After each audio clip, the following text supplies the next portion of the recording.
And then you bring your awareness back to yourself. You bring your palms together in front of your heart center. You bow gently towards your hands.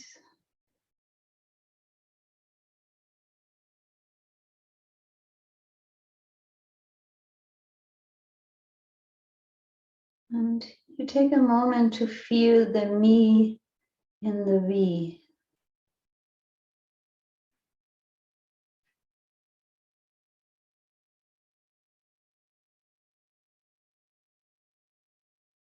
To that we tune in. Asatoma Satgamaya Tamasoma Jyotirgamaya Mitroma Amritam Gamaya. Aum Shanti Shanti Shanti. Inhale deeply. And then we want to exhale.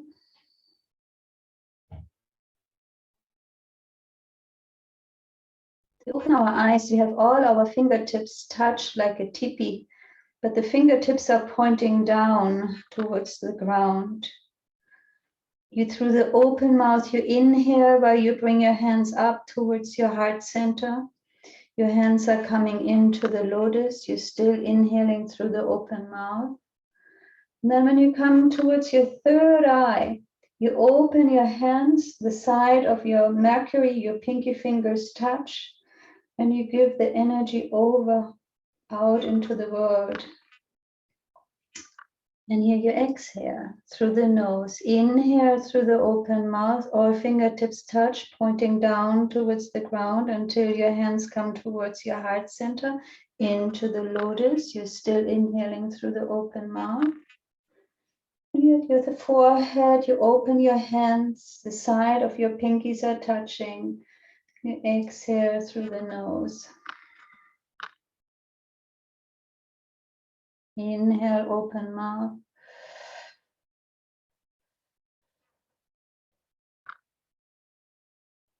And exhale through your nose. And just keep what we call the Amrita breath. Just keep this flow of energy coming in and going out.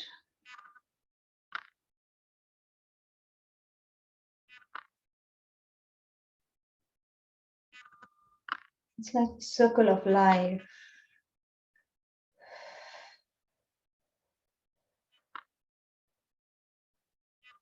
The exhale flows into the inhalation into the exhalation.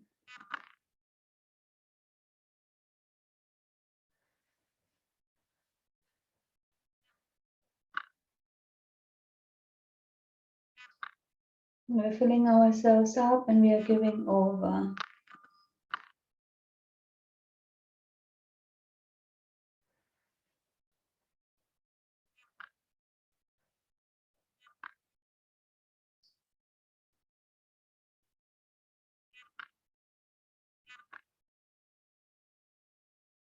And we can see what we want to give over today, this morning.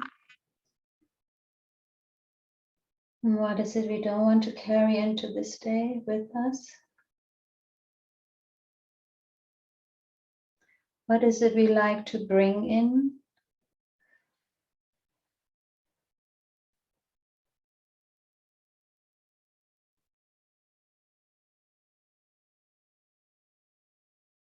Good. And then slowly bring your left hand into your left.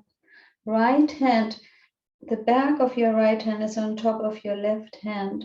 And you just sway over to the left side. Arm goes overhead or to the right side. So you just inhale, bringing your right hand over to the left overhead. And then exhale out to the right side. So just sway your arm in front of your body, overhead, just in a circular motion. Inhale through your nose, exhale, open mouth. Activating your lung meridian gently here.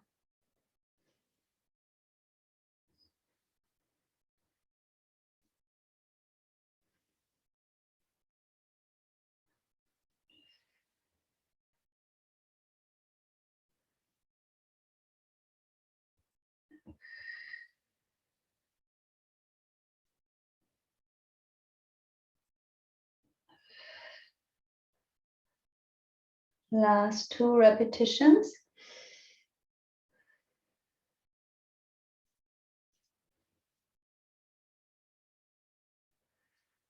When we want to switch hands, go to the other side. Left arm is moving.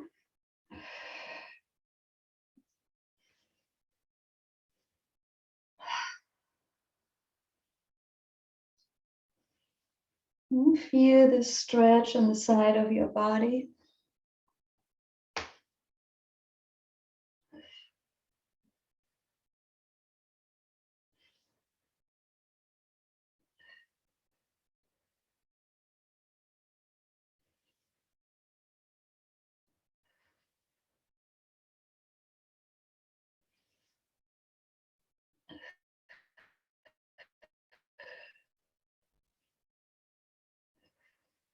Last 2 repetitions.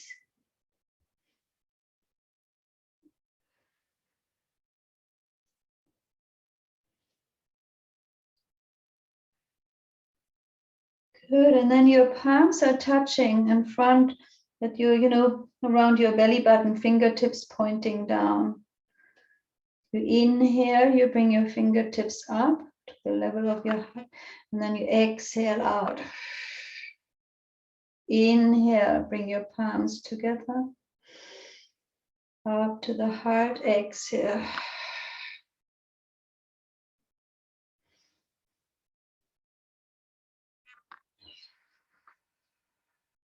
Really feel the stretch over your chest.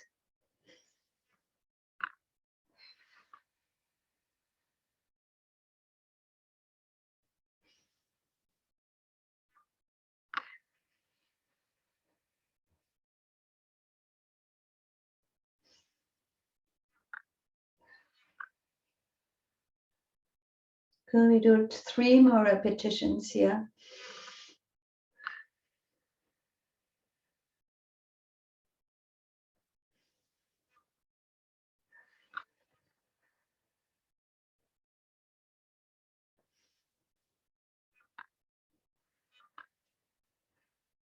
And then we bring our hands, the fingers and front thumb into the back of our shoulders. We go into our twist. We inhale to the left, exhale right, all through the nose.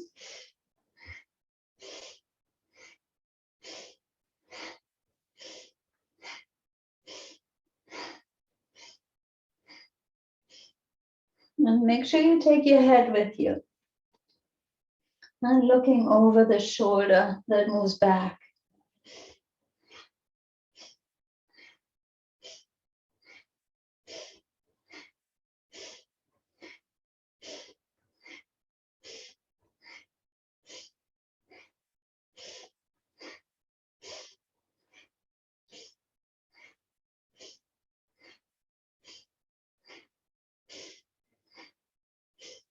This is a great movement for detoxification.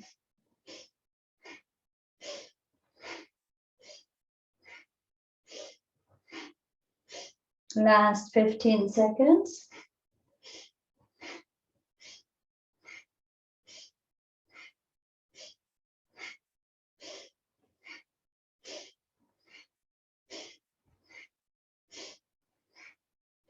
We come into the center, inhale deeply. Exhale, open mouth. 2 more times, inhale. Exhale. 1 more time.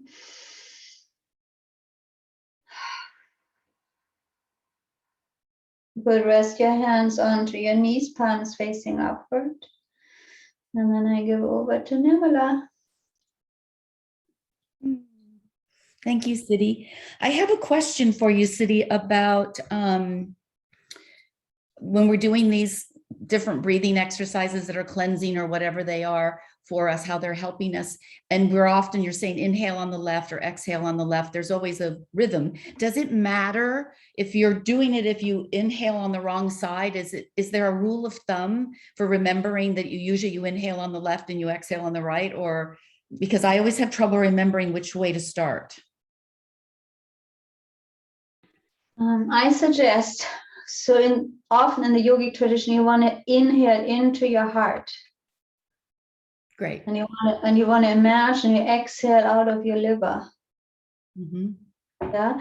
And that's how I remember inhale, because in the inhalation is the expansion, the welcoming of the next moment.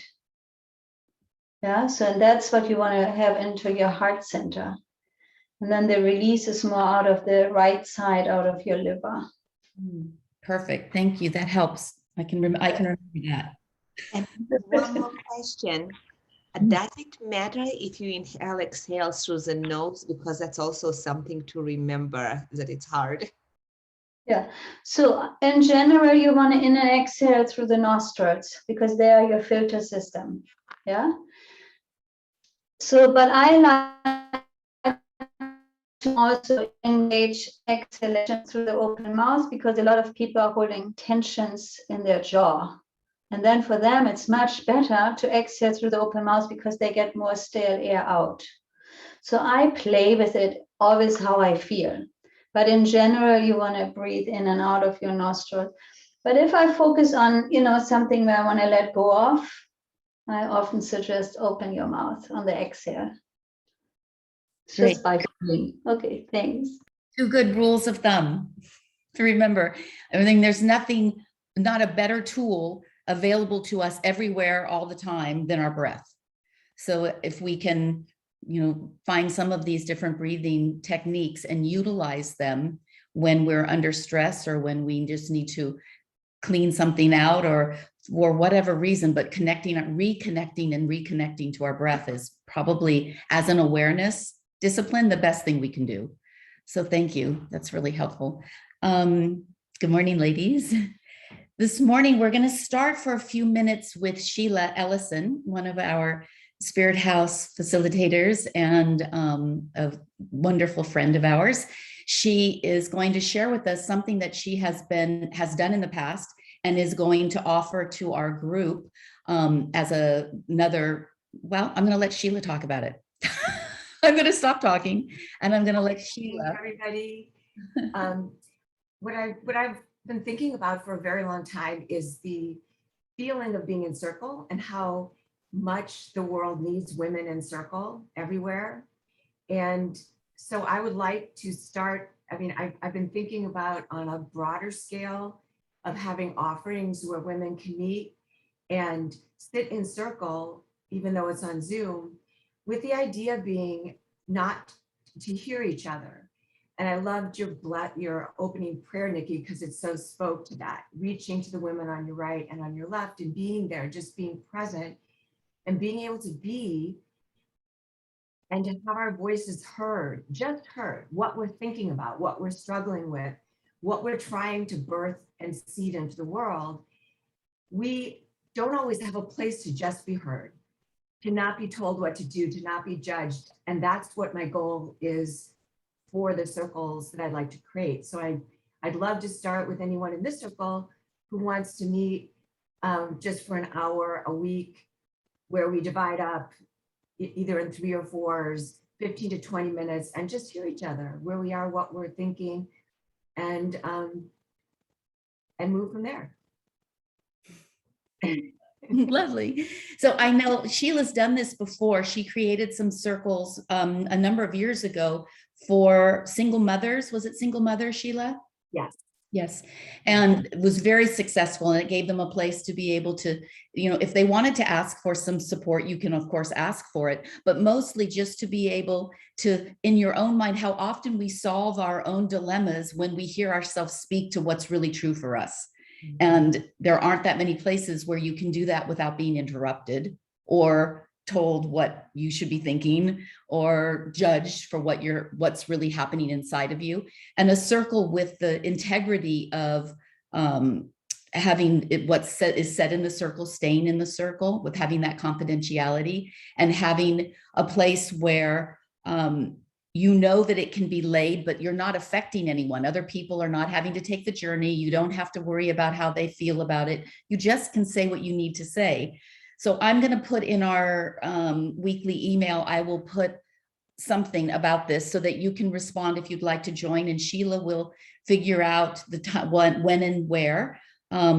I mean, on Zoom, but what days of the week, what time, and we'll announce it. And then anyone who wants to join in, and you can join every week or 1 week or however you'd like to do it, and just see how building that camaraderie and that community. So we try to do that a little bit in our 15 minutes when we first start in the morning for check-in, but it's not enough time to really unpack something that's going on for you. So very few of us will really say what's happening, because there's not, there's just not enough time, and there are many people. So to have a bit more intimate setting.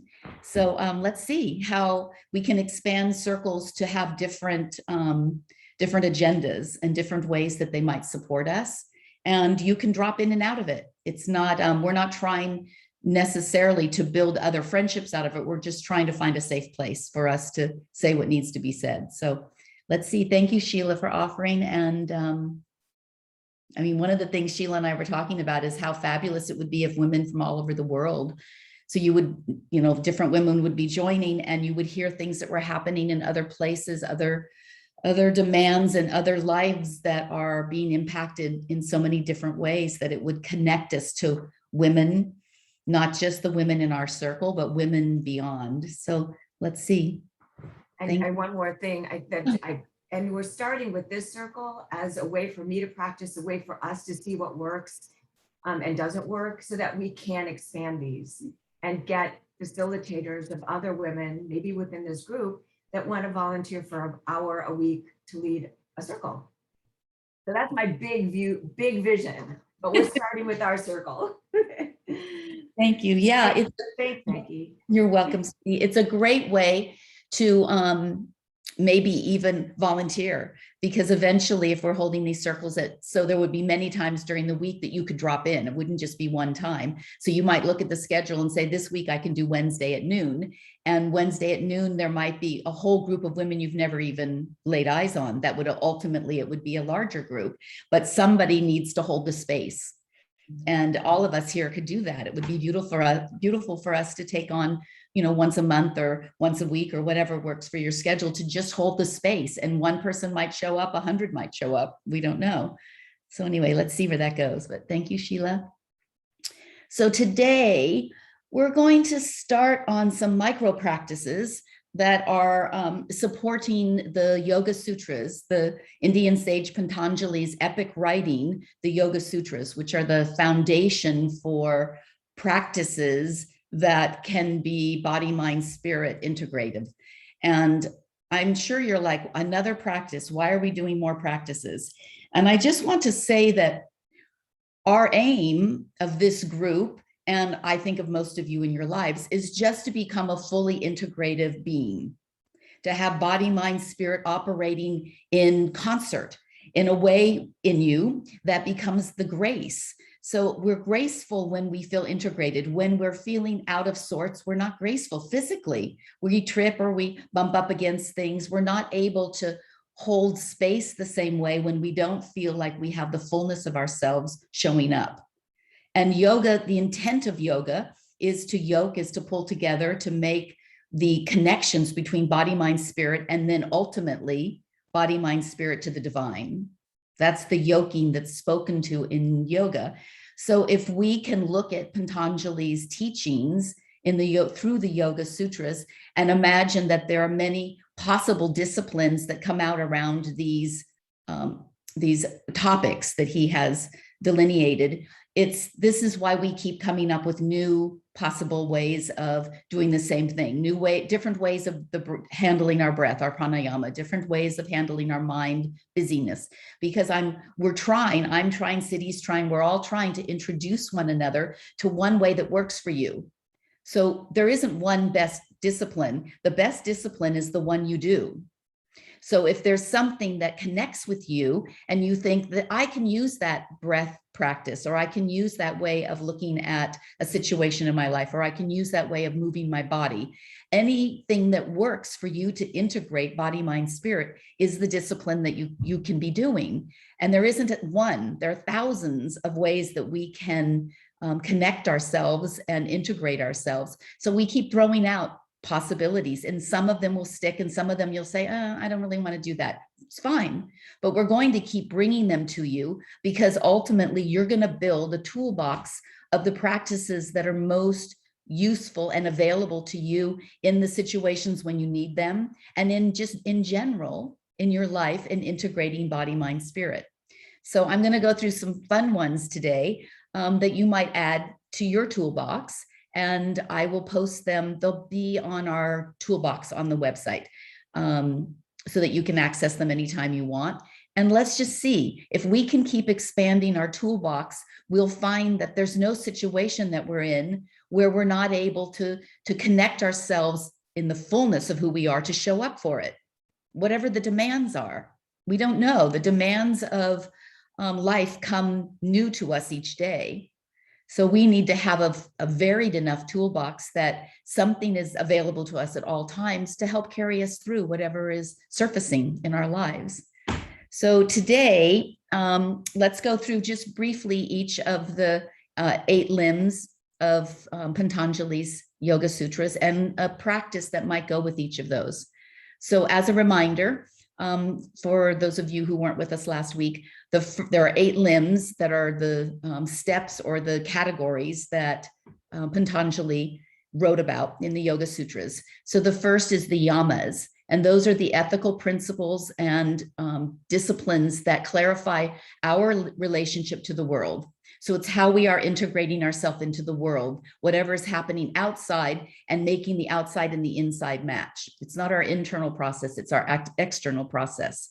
And the yamas are broken down into 5 distinct areas. The first one is Ahimsa, which means do no harm to yourself or to others. And I think one of the ways that works for me to practice Ahimsa is with the tiniest of creatures. So when I see a spider, I used to go after it with, a broom or whatever and just kill it and remove it, flush it down the toilet. Now I don't kill anything. I go get my kids, they scream for me, Mom, there's a spider, because they don't know what to do. I go with my plastic container and I put it over it and I put the piece of paper under it and I carry it outside, I relocate it.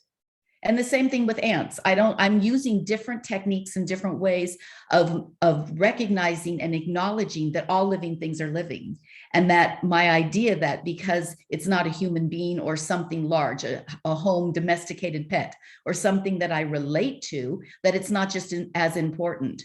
So relocation of creatures that we don't want in our home, we can happily relocate them outside, or relocate them someplace where they're going to be more comfortable. But that's a very simple way of looking at how we do no harm to ourselves and others on this planet. It's not just other human beings, it's everything, even plants, how we are respectful for the plants that we have. And if a weed, how do we deal with that? So start to look at your relationship with anything that's alive and moving and growing. It has a life force.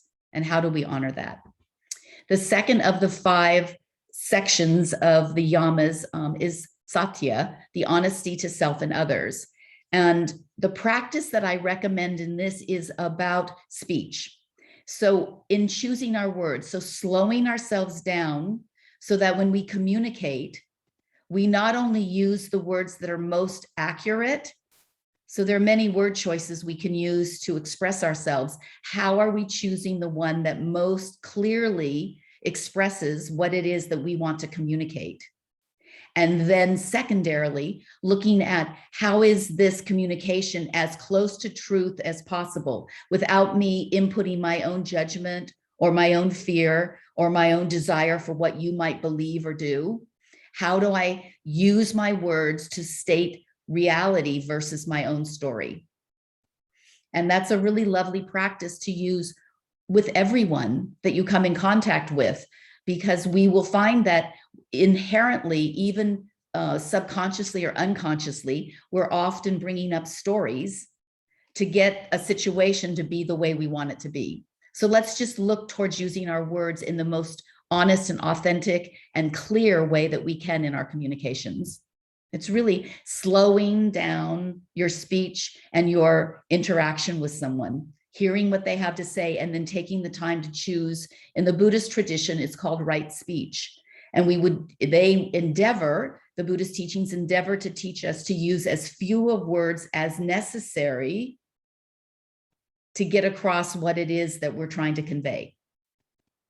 Fewer words are better if you're choosing the correct word. And that allows for more spaciousness and more interaction. The third area is asteya, not stealing objects, not stealing people's dignity, the beauty, the truth, anything that is a part of someone's experience in the world. If you try and take it away from them, even by judgment, we're stealing something. We're stealing a person's experience of their own embodied journey. And so one of the things that we steal a lot is time. And so in this teaching, in this discipline, I'd like to look at how do we respect other people's time and our own time. So others, it's very obvious, we would be on time for someone. We would respond with, if they say, I have a half an hour to be with you, we would be really thoughtful about that they really only have a half an hour. So not expecting that somebody's time is not as valuable as yours, honoring that. And the other is honoring your own time, the value of your time. We have a limited number of moments in this lifetime. And when you're young, it feels unlimited and huge. And as we're aging, the number of minutes seem a little less significant, but we still feel like there's a lot out there. But there just isn't. The amount of time we have to fill it with the beauty of what we're bringing into the world and the communications we're bringing and the what we're contributing into the world is limited. And we're here to contribute and be a part of the fullness of what this cosmos is holding. So making sure that how we use our time, not about efficiency. This isn't about getting more done in less time so you can do more. This is about using the time in the most profound way that you can. So if there's something that's distracting you and preoccupying you and making your mind stay in a swirl, that's not the best use of your time. It's not the best use of your mental time, and it's not the best use of who you are showing up in the world. So taking responsibility for how it is that we utilize the time in our life to be most integrative, most like juicy, not doing more, not thinking more, but making every moment full, the fullness of that we can bring to every moment, that whether we're by ourselves or with others. So just in paying attention, how much am I taking advantage of the 5 minutes I have to really sink into something, to just sit and smell the flower, or just sit in whatever I'm doing, but make it full, not full of doing, but full of being. And then we're taking care of the time, and we're taking responsibility for the idea of not stealing our own time that we have left, not stealing it, using it in a really beautiful way. The next is the Brahmacaria, which we've spoken about as the wise use of creative energy. And we've spoken that's not in the ashram version. There is something we look at in terms of sexual energy, but in the overarching idea, it's all creative energy. Sexual energy is just part of creative energy. It is creation.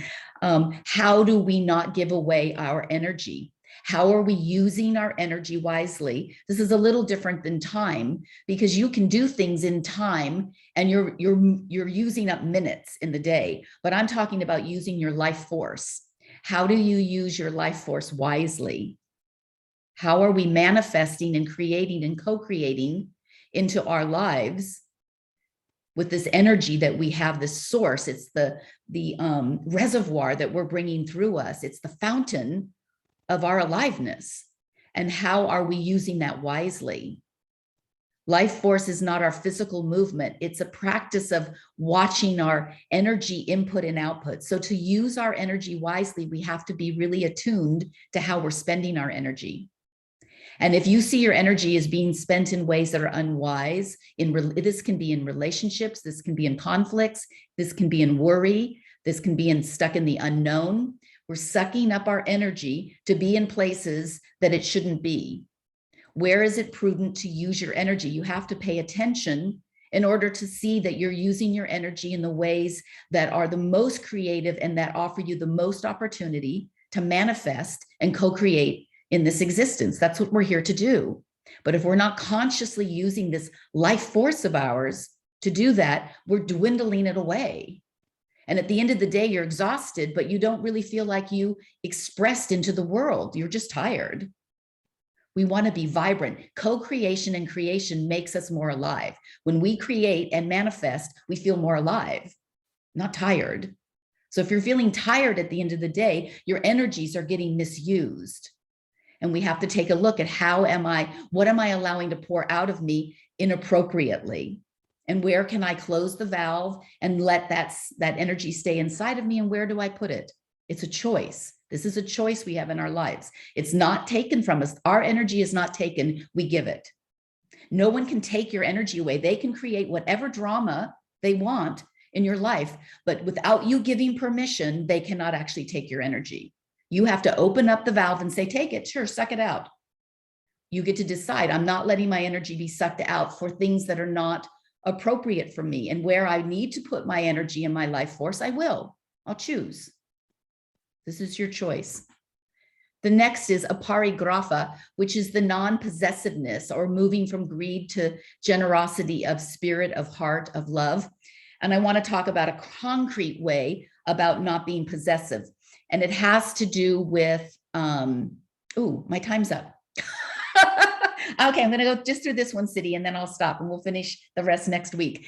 It has to do with consuming. If you're possessive about the idea of having things and consuming, whether it's food or an object or a relationship, what is it that we want to be possessive of and keep in our lives in a certain way? And we're craving to have that. And letting go of this detachment that we hear a lot about in spiritual circles is not about being removed and not involved. It's about not having that craving and that grasping. So what are you grasping for? Do you get online and see something that you think, oh, I need to have that? And then to step back from and really ask, do I really need that? Is it something that's really useful in my life? Because at this stage of our lives, ladies, we're stripping off. We're letting go of that which does not serve us. We're not gathering more. We gathered. The gathering stage was younger in our lives. Now we're stripping off things and allowing us to get down to just the essence of who we are, whether it's in possessions or relationships or attitudes or what we eat. We're just taking in what's necessary to keep this body, mind, spirit, integrative being alive and vibrant, not burdened. So aparigraha is about not being burdened by things, both tangible and intangible, that we're holding on to, and letting ourselves move into the knowledge that there's enough. There's enough. There's no scarcity. There's enough for us. Enough love, enough food, enough relationship, enough of everything. There's enough. When we're in right accordance, there's enough. Okay, I'm through. Sorry, Siddhi. This is so beautiful to me. These teachings are so yummy. So we only got through the first limb. We got through yamas. We have another 7 to go through. So it will take a while. I'll post these so you can start practicing them this week. Thank you, Nirmala. And I know that topic is so rich. I just thought it really takes one of them to go through in one session, otherwise it's so complex. So while you were speaking, I thought what mudra is appropriate today, and I felt there's a wonderful mudra, and it's very simple. It's called the Abhaya Mudra, and you just bring your arms out so your elbows are relaxed by your rib cage, and then you bring them slightly up, palms facing forward. And then you bring your arms back. So you feel how you open your chest, your heart center, So there's a sense of vulnerability, but there's also the sense of we show ourselves. Yeah, we're overcoming fear. We're moving into patience and humility. And we just stay in this mudra. Yeah, the fingertips touch, the side, I should say the side of your fingers touch. You just stay here. Make sure you bring your elbows always slightly back. Long, deep breathing. For everything Nirmala shared, what we need is humility and patience. And this is the quality that this mudra really enhances inside of us. So I want you just to be there for a moment and feel the opening within yourself.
We all want to take our arms overhead and shake out our arms. Inhale now through the nose, exhale, open mouth.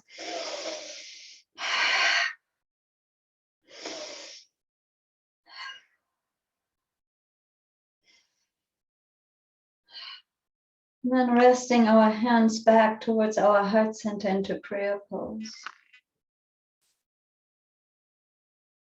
And taking a moment to be present to the feeling that we experience right now in our chest, shoulder, upper arms.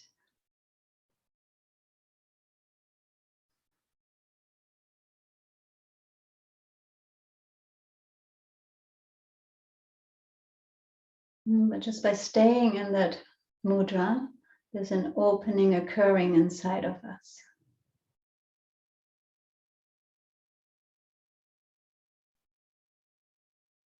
Good. Inhale deeply.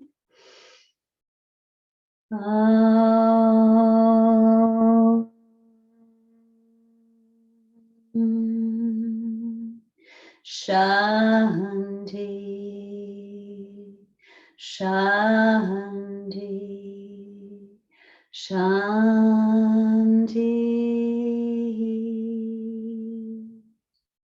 Thank you for joining.